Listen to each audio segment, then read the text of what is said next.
आपने। आज हम जिस कालखंड में गोता लगाने वाले हैं उसे इतिहास में मध्यपुरा पाषाण काल या मिडिल पेलियोलिथिक एज कहा जाता है।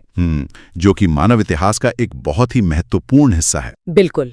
और आज हमारे पास जो सोर्स मटेरियल है, जो शैक्षणिक सामग्री है, वो बहुत ही विस्तृत है। तो आज का हमारा मिशन बिल्कुल स्पष्ट है। जी बिल्कुल स्पष्ट है। हमारा उद्देश्य है दिए गए सोर्स के टेक्स्ट को बिल्कुल सिस्टमैटिक और सीरियल वाइज समझना। मतलब हम सारे सेंटेंस को, हर एक तथ्य को अच्छे से डिकोड करेंगे, क्रमानुसार चलेंगे। ये एक बहुत अच्छी अप्रोच रहेगी, क्योंकि अक्सर जब हम पाषाण काल या स्टोन एज सुनते हैं तो हमारे दिमाग में बस एक ही छवि आती है, वो गुफाओं में रहने वाले और बिना सोचे समझे बस पत्थर तोड़ने वाले आदि मानव की छवि, है ना? एकदम सही। लेकिन ये मध्यपुरा पाषाण काल उससे बहुत अलग है। ये वो समय है जब इंसान के सोचने समझने की क्षमता और उसकी तकनीक एक बिल्कुल नए स्तर पर जा रही थी। तो इस कहानी को बिल्कुल शुरुआत से शुरू करते हैं, क्योंकि किसी भी युग को समझने से पहले ये जानना जरूरी है कि हम टाइमलाइन में कहाँ खड़े हैं। समय का पहिया कहाँ था उस वक्त। हाँ, मतलब धरती के रंगमंच पर ये सब कब हो रहा था और मुख्य किरदार कौन थे। तो जो हमारे सोर्स के तथ्य हैं उनके अनुसार वैश्विक स्तर पर इस काल का समय 3 लाख ईसा पूर्व से लेकर 40,000 ईसा पूर्व तक माना जाता है। जी, ये ग्लोबल टाइमलाइन है। लेकिन जब हम भारत के भूगोल की बात करते हैं तो ये समयावधि थोड़ी अलग हो जाती है। भारत में इसे 1 लाख ईसा पूर्व से लेकर 40,000 ईसा पूर्व माना जाता है। बिल्कुल। तो ये जो 2 लाख साल का गैप है, ये मुझे थोड़ा हैरान करने वाला लगा। यहाँ सबसे दिलचस्प बात यह है कि जो गैप है ये असल में मानव प्रवास यानी माइग्रेशन की कहानी बताता है।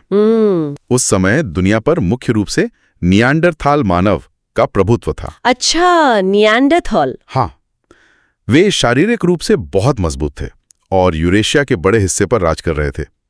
लेकिन ठीक उसी दौरान अफ्रीका महाद्वीप में कुछ और ही चल रहा था। कुछ नया पनप रहा था वहां। बिल्कुल। अफ्रीका में आधुनिक मानव यानी होमो सेपियंस का उदय हो चुका था और उन्होंने वहां से निकलकर अन्य क्षेत्रों में अपना प्रवास शुरू कर दिया था। ये मुझे किसी फिल्म के एक ट्रांजिशन सीन जैसा लग रहा है। कैसे?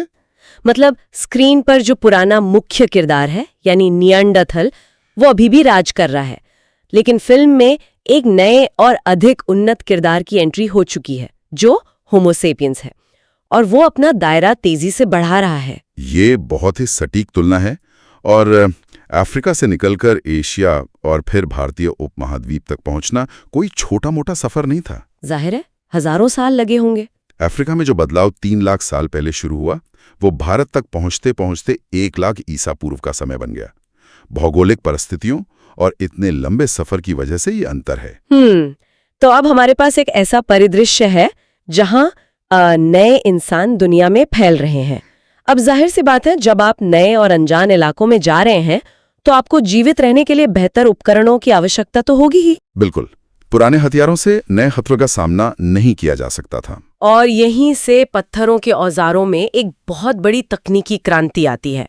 हमारे स्रोत बताते हैं कि इसे फलक संस्कृति या फ्लेक कल्चर कहा जाता है। जी, फ्लेक कल्चर। और ये उनके विकसित होते दिमाग का सीधा सबूत है। तो इसमें बुनियादी बदलाव क्या था?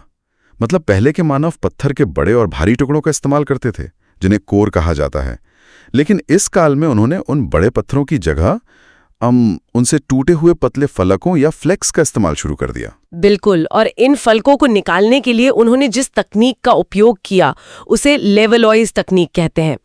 ये पत्थरों को तराशने की बहुत ही उन्नत तकनीक थी। लेवलॉइज तकनीक, तो क्या ये कुछ वैसा ही है जैसे हम एक भारी भरकम पुराने डेस्कटॉप कंप्यूटर से अचानक एक स्लीक और धारदार लैपटॉप पर शिफ्ट हो जाएं?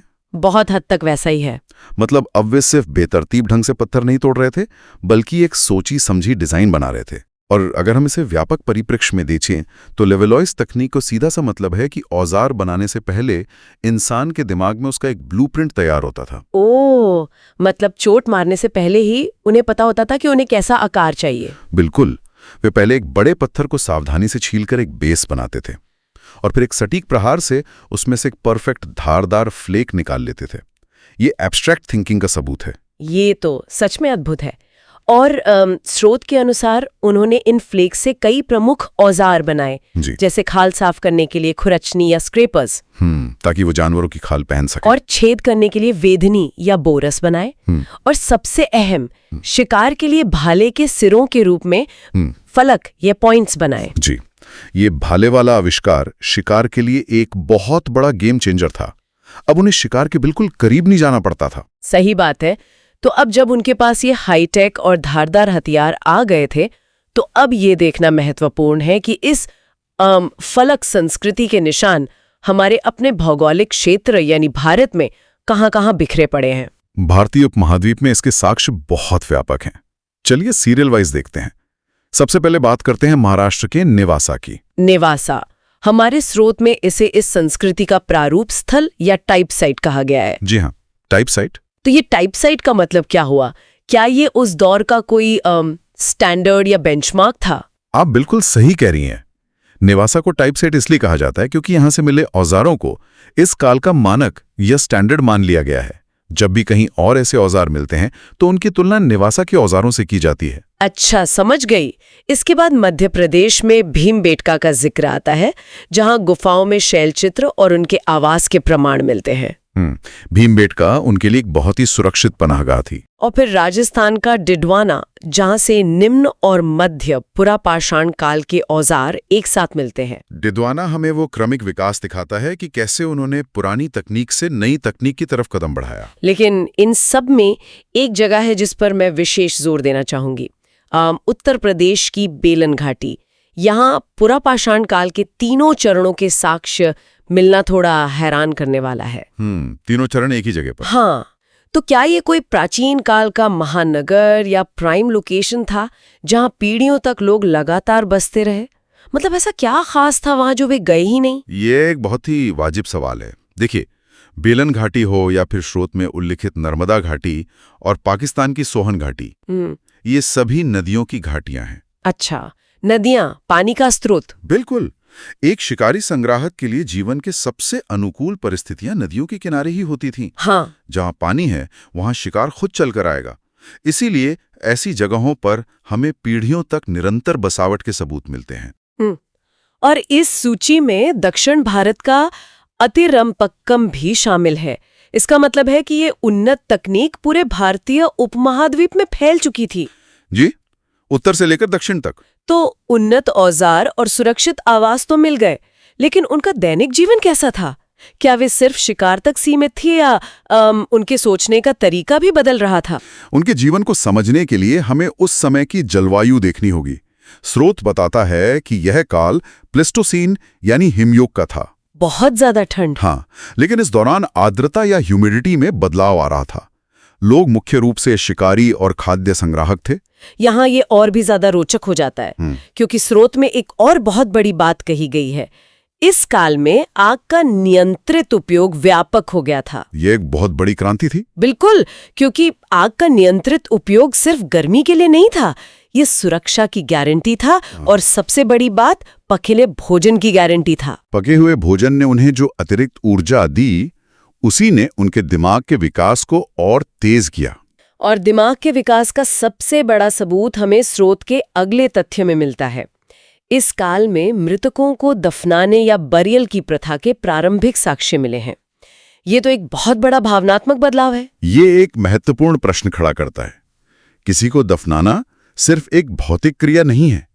ये इस बात का संकेत है कि मध्य पुरापाषाण काल के मानव ने पहली बार जीवन के बाद क्या, इसके बारे में सोचना शुरू कर दिया था। मतलब आफ्टर लाइफ के बारे में।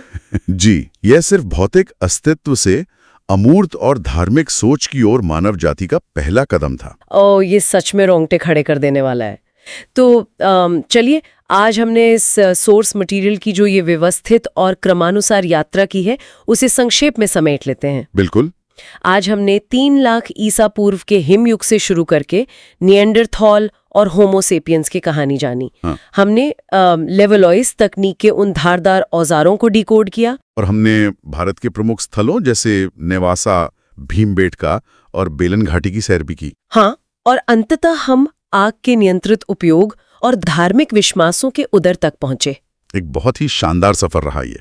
लेकिन आज की इस चर्चा को खत्म करने से पहले मैं स्रोत से उपजे एक गहरे और विचार उत्तेजक प्रश्न के साथ श्रोताओं को छोड़ना चाहूंगी। जरूर। आज हमने जाना कि एक तरफ दुनिया में नियांडरथल का प्रभुत्व था और दूसरी तरफ होमो सेपियंस ने अफ्रीका से अपना प्रवास शुरू कर दिया था।